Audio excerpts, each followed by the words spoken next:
Petite intro de vidéo où je monte ma tête pour une fois. Désolé, je suis pas rasé, je dois avoir une très sale gueule.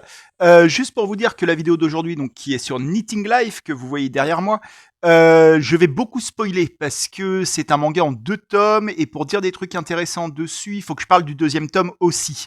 Donc, si vous aimez pas les spoils, ce que je peux comprendre, je sais que c'est un sujet touchy. Moi, ça me dérange pas. J'ai déjà expliqué mon rapport au spoil, on y reviendra, mais je sais que ça dérange beaucoup de gens. Si vous voulez absolument pas de spoil, arrêtez la vidéo maintenant, parce qu'en vrai, je vais être obligé de beaucoup spoiler. Alors, je redirai dans la vidéo les moments où je spoil vraiment, mais il y en aura beaucoup. Donc, si vous voulez juste un avis sans spoil, Knitting Live de Tetsuya Tsutsui, qui est juste derrière moi, donc en 2 tomes, c'est bien, c'est intéressant, mais c'est pas ouf non plus. Et c'est notamment à cause du deuxième tome, de la structure en 2 tomes. Je vous expliquerai tout ça. C'est intéressant. Voilà. Si vous voulez un avis très bref et très spoiler-free, c'est un manga intéressant qui peut mériter d'être lu. Voilà. Pour ceux qui n'ont pas peur des spoils ou qui ont déjà lu Knitting Life, on se retrouve tout de suite. Donc, comme je le disais, Knitting Life, manga de Tetsuya Tsutsui, qui a été publié en France par Kiyun, comme tout Tetsuya Tsutsui, je crois. Oui. Et qui est sorti il y a très peu de temps, qui est en 2 tomes. Donc, c'est ce que j'ai expliqué au début de la vidéo. Je vais être obligé de spoiler pour dire des trucs intéressants, parce que sinon, si je ne vous parle que du premier tome, on va manquer beaucoup de choses à dire sur cette série. Donc voilà, vous êtes prévenus. Je vais pas spoiler d'entrée de jeu, mais il y aura du spoil à plusieurs moments. Tetsuya Tsutsu, on va revenir un petit peu sur sa carrière. On avait déjà parlé de lui il y a très longtemps sur la chaîne pour ce manga-là, en 2 tomes également, Poison City. Là, c'est un coffret que j'ai. Il est sorti aussi en grand format, en couleur, je crois. Enfin, c'est pas je crois, je suis sûr. Et Poison City, c'est un manga que j'avais beaucoup aimé, qui fonctionnait un peu en binôme avec cet autre manga, celui-là en 3 tomes que j'ai également en coffret, qui s'appelle Manhole, qui était un thriller. C'est un des premiers mangas de Tetsuya Tsutsui. C'est un thriller très cool, très sympa. Pas, ça révolutionne rien du tout, mais c'était très chouette. Un peu horrifique, un peu glauque, très ambiance, un peu millénium, ce genre de truc. Et Manhole, j'expliquais dans ma vidéo sur Poison City, est un manga qui avait été censuré, un peu en secret, dans certaines parties du Japon, et ça a donné le manga Poison City, qui est un manga en fait qui parle de censure, qui parle de censure, de contrôle artistique. Donc les deux fonctionnent en binôme. Poison City étant une réaction à ce qui s'est passé autour de Manhole. C'est 2 mangas que j'avais beaucoup aimé. C'est les 2 premiers d'ailleurs que j'ai lus de Tetsuya Tsutsui. Ce qui fait que par la suite, je m'étais intéressé au reste de son œuvre, que j'ai beaucoup moins aimé. Le reste de son œuvre, il y a notamment Prophétie, qui doit être le truc le plus connu, qui est lui aussi en 3 tomes et que j'ai lui aussi en coffret. Prophétie, il y a eu ses premiers mangas qui étaient des one-shots, Dud's Hunt et Reset. Et il y a eu une suite aussi à Prophétie, alors là où il est juste au scénario, qui s'appelle Prophétie The Copycat, qui est également en 3 tomes. Et depuis, il y a eu aussi un autre thriller qui s'appelle Noise, à ne pas confondre avec le Noise de Tsutomu Nie, et que je n'ai pas lu. C'est le seul que j'ai pas lu, Noise, parce que justement, j'avais un peu lâché l'affaire avec Tetsuya Tsutsui. Suite à la lecture de prophéties, de ces one-shots, de prophéties copycat et ainsi de suite. Euh, Parce que toutes ces œuvres-là, si on met à part Manhole et Poison City que j'avais vraiment aimé, toutes les autres ont un côté très prononcé, anti-technologie, un peu boomer, un peu les jeunes avec leur portable tout le temps sur TikTok, les dangers des réseaux sociaux, tout ça, ce qui sont des sujets qui peuvent être traités. De toute façon, chacun fait ce qu'il veut, mais qui peuvent être traités de manière intelligente, je pense. Et je trouvais que c'était pas le cas dans ces mangas-là. Je trouvais que c'était très ouais, très c'est pas bien d'être sur son portable, quoi. Et alors c'était mêlé à du thriller, à des trucs de meurtres diffusés en direct sur internet, ce genre de choses. Mais je sais pas, je trouvais que ça manquait vachement de finesse, vachement de nuances dans le discours sous-jacent. Et donc ça m'avait un peu de manga en manga, ça m'avait détourné de Tetsuya Tsutsui, que je trouvais très enfermé dans un discours finalement assez limité, assez basique de faites attention les enfants avec vos portables. Bon, c'est ouais, je sais pas, ça m'inspirait plus trop. Donc j'étais resté sur une impression finalement assez mitigée de son œuvre, en gardant Manhole et Poison City comme truc chouette, et en mettant tout le reste en mettant tout le reste de côté, quoi. Ça m'intéressait pas beaucoup.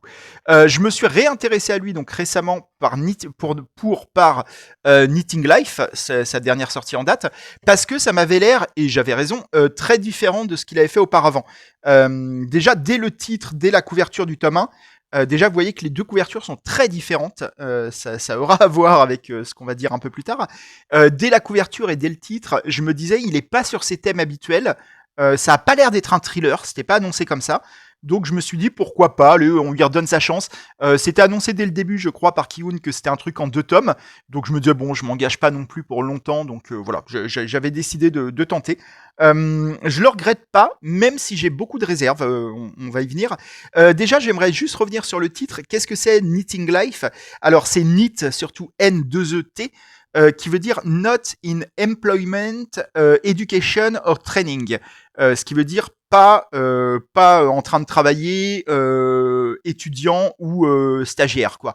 En gros, ça désigne, c'est un mot valise, un acronyme qui désigne les gens qui ne font rien globalement, qui sont pas forcément chômeurs. C'est encore autre chose chômeur, parce que chômeur, il y a le côté recherche d'emploi. Là, c'est même pas recherche d'emploi, c'est des gens qui ne font rien, ils sont ni étudiants ni travailleurs et qui se laissent vivre au gré de leurs faibles revenus, sûrement des allocations, des choses comme ça dépend des pays. Mais voilà, ça désigne cette catégorie de gens qui est pas si nombreuse, qui est montrée comme très nombreuse par certains, mais en fait pas vraiment. Et c'est à ne pas confondre avec les hikikomori, qui est un autre phénomène très présent au Japon, enfin très présent. Pareil, c'est moins présent qu'on le dit, mais qui existe pas mal au Japon, qui désignent plutôt des gens plutôt adolescents en général, même si c'est pas forcément la définition. Euh, qui s'enferment dans leur chambre et qui refusent de sortir, qui n'ont plus de contact avec le monde et qui vivent enfermés chez eux, quoi. Knit, c'est un peu autre chose. C'est pas forcément des gens reclus. Ils peuvent sortir, ils peuvent avoir des amis, de la famille, tout ça, mais ils participent pas à la société, quoi, en gros, économiquement, professionnellement ou au niveau éducatif. Voilà, ça désigne ça. Et en fait, pourquoi ce manga s'appelle comme ça? Parce qu'on va suivre ce personnage qui est sur la couverture, qui est un mec qui a travaillé toute sa vie dans l'immobilier, dans l'assurance immobilière en fait, et qui a mis assez d'argent de côté pour lors du Covid. Donc c'est marrant, ça parle pas mal du Covid, enfin ça en parle même beaucoup. On reviendra là-dessus après. Qui au moment du Covid a mis assez d'argent de côté il a fait ses petits calculs et il s'est dit là j'ai assez d'argent sur le compte en banque pour ne plus travailler de ma vie. Si j'ai une vie un peu frugale, quoi, faut faire attention aux dépenses et tout. Il est pas riche, mais il a eu des rentrées d'argent importantes via son travail et il peut vivre sans plus travailler jusqu'à la fin de ses jours. Il a fait ses calculs, donc il s'est trouvé et c'est un peu son rêve en fait. C'est un mec qui est fatigué par le travail, fatigué par la société, fatigué par le fait de participer au monde. Et donc, il s'est trouvé son petit appart, là qu'on est en train de voir actuellement. J'essaye de voir si on n'a pas un plan de l'appart à un moment. J'ai ce souvenir-là. On va voir ça dans les pages. Un tout petit appart qu'il a organisé pour ne plus avoir à sortir. Il se fait livrer sa nourriture, ses courses. Il se sert de l'appart, juste de la surface de l'appart, pour étendre son linge. Son linge, c'est le même tous les jours. Il a 5 exemplaires du même sweat, du même pantalon, du même caleçon. Il vit dans une tente au milieu de l'appart pour se protéger du froid, pour pas trop avoir à mettre le chauffage. Et à l'intérieur de la tente, vous voyez, c'est tout organisé. Il a sa petite lampe, il a sa tablette pour regarder des films, pour lire des livres, ce genre de choses. Il a sa glacière, il a tout ça. Et il ne sort plus de chez lui. Et donc, et en fait, il est content. C'est pas, ce qu'il faut comprendre, c'est que c'est pas tout à fait suite à un traumatisme. Alors, on va explorer un petit peu son passé petit à petit. On va se rendre compte que il y a des trucs quand même dans son passé qui font qu'ils l'ont un peu dirigé vers cette envie de solitude, cette envie de se couper du monde. Mais il n'y a pas un énorme traumatisme. C'est vraiment une envie. Et en fait, il est content au début de vivre dans cet appart très rationné, comme ça. Il a tout organisé. Les premières pages sont consacrées à ça, à son organisation, en fait. À comment il a tout géré. Le climatiseur, ça c'est quoi? Ça c'est les cartouches pour son chauffage, les cartouches de gaz. Il s'est acheté un truc genre Alexa pour mettre de la musique. Il a tout organisé et il vit comme ça dans sa petite vie bien rangée, qui est vraiment une vie de solitude et de reclus, quoi, quasiment, mais qui est un choix, et c'est un choix qu'il prend sans souffrance, quoi. Il a pas envie que ça change, il est content d'avoir abouti à ça. C'était presque devenu son rêve, en fait, d'avoir assez d'argent pour pouvoir faire ça. Il a son petit sac d'urgence où il se dit, si à un moment j'ai plus d'argent, il a de quoi se suicider, en fait, dans ce sac-là. Il se dit, si à un moment ma vie, la petite vie que j'ai organisée n'est plus tenable, je me suicide. Voilà. Et l'élément perturbateur qui va arriver dans cette histoire, c'est qu'il va avoir une nouvelle voisine, que vous voyez là, une jeune femme, qui va jouer aux jeux vidéo très fort, faire du bruit, et streamer, elle est sur Twitch, et elle stream, c'est parti. Alors le jeu c'est Fallout, alors c'est pas Fallout, je sais plus comment il l'appelle dans le manga, mais c'est clairement Fallout, il l'appelle Westworld, voilà. Mais c'est le même jeu. Et donc il va entendre cette voisine en permanence. Ça l'emmerde un peu parce que lui il avait sa petite vie qui faisait pas de bruit, qui faisait pas d'agitation. Donc il va se rapprocher doucement de cette voisine au début pour lui dire de faire moins de bruit, pour lui donner des conseils pour faire moins de bruit. Et finalement il va se retrouver à jouer en ligne avec elle. Sans jamais aller la voir ou quoi, mais il joue en ligne au même jeu parce que lui il connaît bien ce jeu-là aussi. Donc il se retrouve dans des parties en ligne, il commence à sympathiser. Il y a un rapprochement qui se fait et en fait les deux sont touchés, comme je disais, par le Covid aussi. L'adolescente en question se retrouve un peu isolée aussi parce que elle peut plus suivre ses études en présentiel. On se rappelle tous du Covid à ce moment-là. Et voilà, elle est un peu triste en fait, et ça lui fait du bien finalement de parler à ce mec qui est beaucoup plus âgé qu'elle. Il n'y a pas de rapprochement romantique, hein, pas du tout, mais il y a un rapprochement un peu de deux âmes un peu perdues, un peu seules, qui sont contentes en fait de trouver un ami, quoi, entre guillemets. Et donc voilà, donc le premier tome va beaucoup se concentrer autour de ça, autour finalement d'un homme qui avait décidé de vivre seul et qui, par la force des choses, va se faire une amie, quoi. Et petit à petit, leur solitude, leurs deux solitudes vont se mêler. Et c'est assez touchant. C'est un premier tome plutôt sympa, plutôt voilà basé sur les émotions. Il y a très peu d'aspects parce que Tetsuya Tsutsui est un auteur de thriller plutôt. Il y a très peu d'aspects thriller. Il y en a quand même un petit parce qu'en fait le personnage principal se rend compte par différents indices que quelqu'un, il sait pas qui, essaye de pénétrer dans son appart, le surveille, à poser une caméra. À un moment, il se fait livrer une caméra sans l'avoir commandé. Donc quelqu'un a vu l'intérieur de son appart. Il se rend compte qu'il a le droit à des visites la nuit de l'autre côté de ses fenêtres de quelqu'un qui regarde à l'intérieur. Il sait pas qui c'est. Mais c'est pas non plus, c'est pas l'intrigue principale du premier tome. C'est un détail en toile de fond. On se dit qu'il y a un petit truc qui se passe, on sait pas quoi. Dans le premier tome, ça se trouve, on peut même se dire qu'au final, c'est pas un truc policier. Peut-être que c'est un des proches du mec qui veut savoir ce qui se passe, pourquoi il donne plus de nouvelles, des choses comme ça.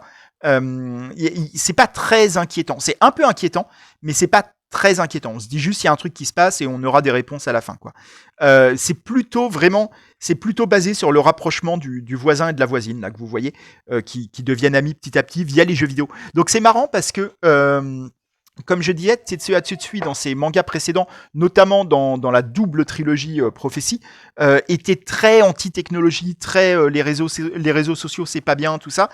Et là, dans Knitting Life, finalement, via ce médium, ce média du jeu vidéo, il y a une vision beaucoup plus positive en fait de la technologie, ce qui est assez surprenant de sa part, où finalement la technologie, le jeu vidéo en l'occurrence, va servir de rapprochement entre deux personnes qui ont besoin de rapprochement humain.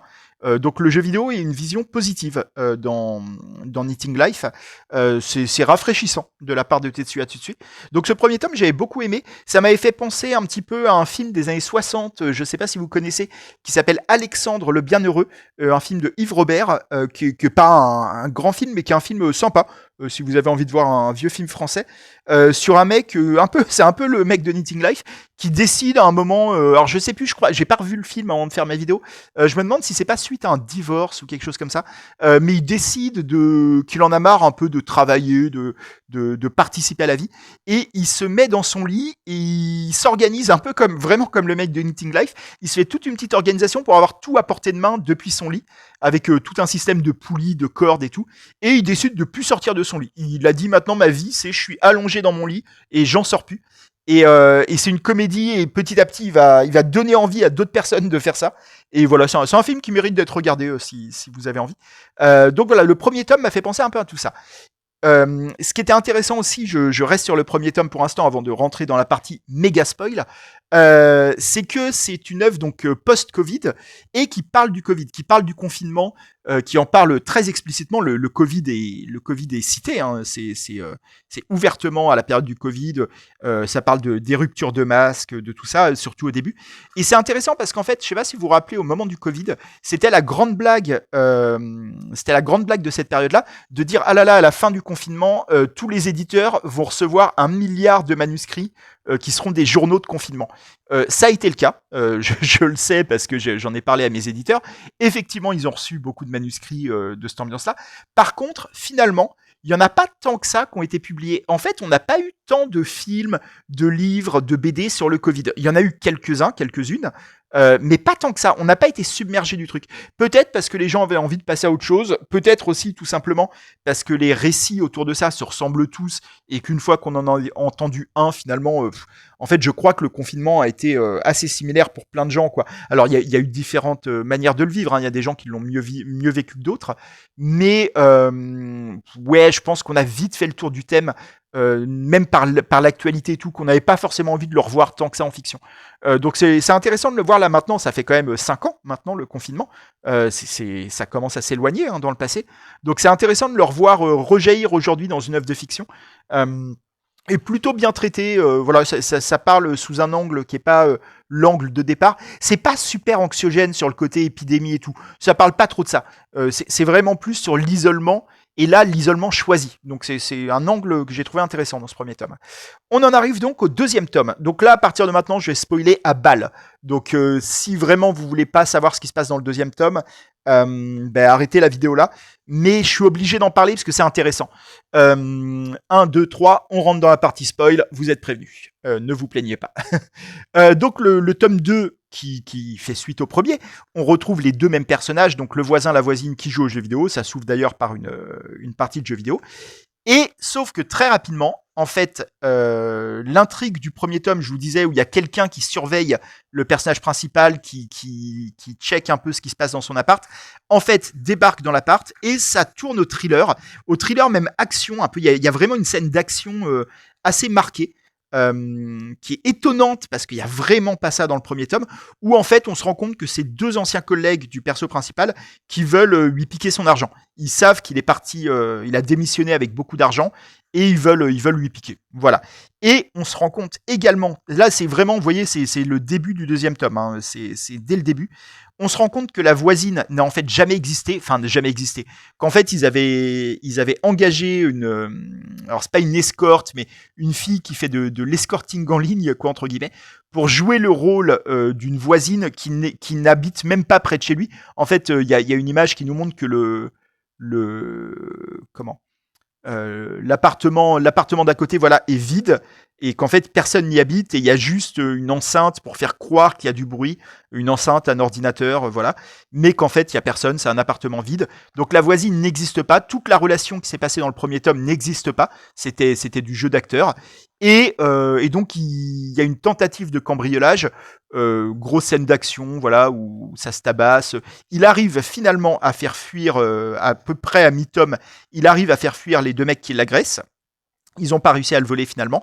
Et à partir de là, c'est très bizarre. Déjà là, c'est bizarre.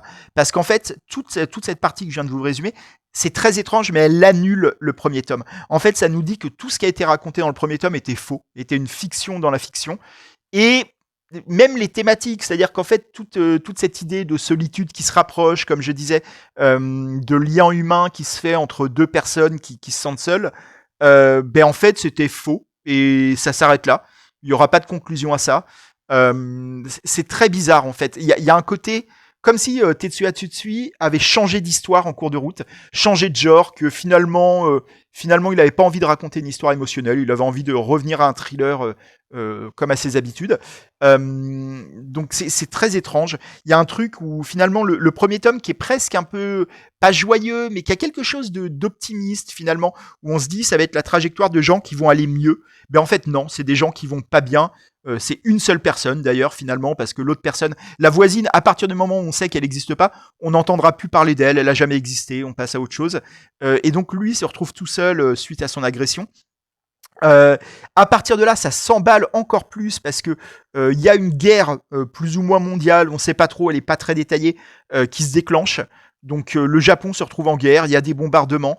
C'est une situation quasiment apocalyptique. En fait, on passe d'une situation un peu pré-apocalyptique avec ce qu'on a vécu pendant le Covid, où il y avait cette ambiance-là, à une situation presque post-apo, ou pas post-apo, mais en tout cas apo. Ça se passe pendant l'apocalypse, quoi. C'est la guerre, il y a des bombardements partout, il faut survivre, commence à y avoir des rationnements. En plus, le Japon, donc il se retrouve en guerre, vide les comptes bancaires des gens qui ont plus de 10 millions de yens, je crois, un truc comme ça. Et donc, le personnage principal est concerné et se retrouve sans aucun argent. Donc, il décide de se suicider, comme il l'avait prévu depuis le début, s'il avait plus d'argent. Sauf qu'à la fin, il est sauvé par le fait qu'il trouve un chiot dans la rue, un chiot un peu malade, et qui décide de s'occuper de lui. Et donc, le chiot un peu l'empêche de se suicider. Et ça se termine, donc, état de guerre, tout ça, c'est la merde. Le pays est complètement en ruine, voilà. Et il décide de sortir dans la rue avec son chien pour balader son chien. Et voilà, il est dans un Japon en ruine. On ne sait pas trop ce qui va se passer pour eux. On ne sait pas trop ce qui va se passer pour le Japon. Mais ça s'arrête comme ça. C'est la fin de la série. Il y a juste un truc, il y a une dernière petite subtilité à la fin, c'est qu'il y a quelques dernières pages de Tetsuya Tsutsui qui sont sous forme de BD, mais ça n'appartient plus au récit, où il nous dit que il a reçu le manuscrit, en fait, le scénario de Knitting Life par un mail, et que c'est l'histoire vraie d'un mec, c'est autobiographique, et que c'est un mec qui lui demandait de la mettre en BD si ça l'intéressait, de la mettre en manga, et qu'il a accepté. Je pense que cette histoire est complètement fausse, cette postface, et que c'est 100% Tetsuya Tsutsui, parce qu'il n'y a que son nom sur la couverture. Ce serait bizarre que l'auteur ne soit pas du tout crédité. Je pense que ça appartient juste au récit pour essayer de nous mettre, de nous mettre dans une ambiance où ce serait une histoire vraie. C'est une fausse histoire vraie dont tout le monde sait qu'elle est pas vraie, mais voilà, ça joue un peu là-dessus. Bon, pourquoi pas. C'est un détail, mais voilà, ça mérite d'être mentionné. Moi, j'avais beaucoup aimé le premier tome, comme j'ai dit. J'ai beaucoup moins aimé le deuxième, et je me suis un peu senti trahi. J'ai trouvé que le deuxième tome, il annule complètement ce qui s'est passé dans le premier. C'est très bizarre, comme il nous trahissait, il nous disait ah vous êtes con d'avoir cru que ce serait une belle histoire. En fait, c'est un thriller. C'est un thriller en plus pas très intéressant parce que le truc des deux collègues qui veulent piquer son fric, en fait, ça renvoie à rien. Il n'y a pas de thématique derrière. C'est juste une scène d'action, certes inattendue, c'est vrai. Certes plutôt bien racontée, pourquoi pas, qui utilise beaucoup le mécanisme du fusil de Chekhov. Je ne sais pas si vous connaissez ce mécanisme, j'ai l'impression qu'on en a déjà parlé. C'est en gros une théorie de narration qui dit que si vous mettez un objet saillant, un objet intéressant au début de votre récit, quand je dis un objet intéressant, c'est un objet qui se remarque. C'est-à-dire, en l'occurrence, dans l'exemple, c'est un fusil. Si chez le héros, vous voyez qu'il y a un fusil accroché au mur, ben en fait, faut qu'il serve plus tard dans le récit. Parce que sinon, ça sert à rien de mettre un objet aussi remarquable s'il n'est pas utilisé. Et là, dans la scène d'action, il y a beaucoup le fusil de Chekhov, c'est-à-dire que tous les petits objets que le personnage nous a présenté dans le premier tome comme faisant partie de sa vie quotidienne, de son organisation quotidienne, vont être utilisés lors de la scène d'agression. Donc voilà, il y a un peu ça, c'est rigolo à constater, voilà, que Tetsuya Tsutsui réutilise un peu tous les objets qu'il a placés au début du récit. Mais au-delà de ça, cette scène en fait change complètement la dynamique du récit, le genre du récit. On passe d'un récit, ouais, comme je disais, un peu émo, un peu sentimental, à un thriller un peu de bas étage, hein, je vais pas mentir, qui est vraiment pas très intéressant. Là, vous voyez ces ciseaux-là, par exemple, qui sont utilisés pour repousser l'un des deux agresseurs, sont placés dès le premier tome, et on attire notre attention sur ces ciseaux. Voilà, ce deuxième tome m'a beaucoup déçu. Mais alors il est très étonnant, hein, on va pas mentir. Le premier tome laisse très peu deviner ce qui va se passer dans le deuxième tome, en fait. Donc là-dessus, on peut trouver que c'est un point positif. Moi, je me suis plus senti trahi quand même. Peut-être parce que j'avais aimé le premier tome, en fait, et que je voulais aller au bout de l'histoire de ces deux voisins. J'avais envie de les voir sortir de chez eux et discuter, et peut-être reprendre une vie plus dans la société. Ben non, ça raconte pas ça. Ça va raconter dans le deuxième tome un mélange de plein de trucs. Même tout ce truc de il y a une guerre mondiale, le Japon se fait bombarder. On sait pas trop pourquoi, c'est très peu développé, c'est raconté en quelques pages, hein.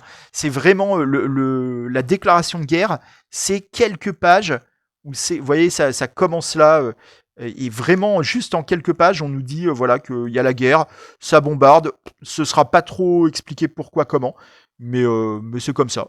Et à partir de là, c'est la guerre et c'est les bombardements. Euh, on sait pas trop où il veut en venir, c'est-à-dire que s'il voulait parler on va dire, de la fin, de la chute un peu de la société capitaliste, de la société moderne, ben en fait, il avait déjà le Covid en fait qui était sur la table. Il pouvait peut-être l'utiliser. C'est bizarre de rajouter en plus la guerre, en plus le rationnement, en plus le fait qu'il ait plus d'argent sur le compte en banque, tout ça. Il y a un truc et tout ça va très vite. Hein, c'est en quelques dizaines de pages, hein, tout ce que je vous raconte. Donc je sais pas trop ce que Tetsuya Tsutsi voulait raconter avec le deuxième tome de son histoire.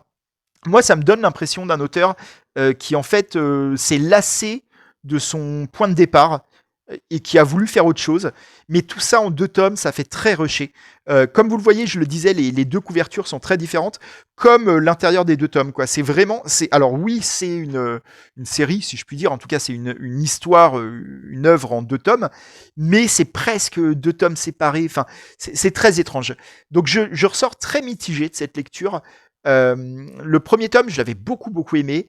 Et la série, dans sa globalité, je ne sais pas trop ce que j'en pense. C'est intéressant. Voilà, il y avait des choses à en dire. J'ai parlé 26 minutes pour une série en 2 tomes, donc c'est pas mal. Donc c'est qu'il y a des choses à en dire. Mais je suis mitigé. Alors, il y a pas mal de gens qui en ont parlé, j'ai vu sur le YouTube Game et sur Twitter et tout. C'est un manga qui a été lu, quoi, qui a quelques retours à droite à gauche. Bon, c'est pas non plus, c'est pas One Piece, hein, mais il n'est pas passé inaperçu. Donc, et les gens ont l'air d'avoir plutôt bien aimé, deuxième tome compris. Alors, personne crie au génie, je crois, mais les gens ont l'air d'avoir aimé. J'ai l'impression que je suis un peu en minorité à être déçu par ce deuxième tome. Si vous l'avez lu, n'hésitez pas à me dire ce que vous en avez pensé. Je serais très curieux en fait d'avoir d'autres avis là-dessus. Surtout si vous avez lu les 2 tomes en fait, quoi. Parce que avoir lu que le premier tome est trompeur, comme je disais. C'est pour ça que je prévenais que j'allais forcément spoiler. Voilà, je crois que j'ai dit un peu tout ce que j'avais envie de dire. Je sais pas si la vidéo était intéressante, mais ouais, non, j'espère qu'il y aura des commentaires. J'espère que vous serez nombreux à l'avoir lu et à avoir des choses à me dire dessus parce que je reste perplexe en fait sur ce que j'ai lu. C'est pas que j'ai pas compris, j'ai parfaitement compris l'histoire, mais j'ai pas bien compris les intentions en fait de Tetsuya Tsutsui, de pourquoi on changeait complètement de registre. Je sais pas, je sais pas. Je sais que c'est un auteur Tetsuya Tsutsui qui a plutôt pas mal de fans en France, donc peut-être qu'il y aura des gens pour m'éclairer, pour me dire ce que eux ont compris, ce que eux ont aimé dans Knitting Life. Voilà, je vous remercie. Je vous dis à la semaine prochaine, comme toujours, et je vous dis de prendre soin de vous, comme toujours également. À plus. Ciao.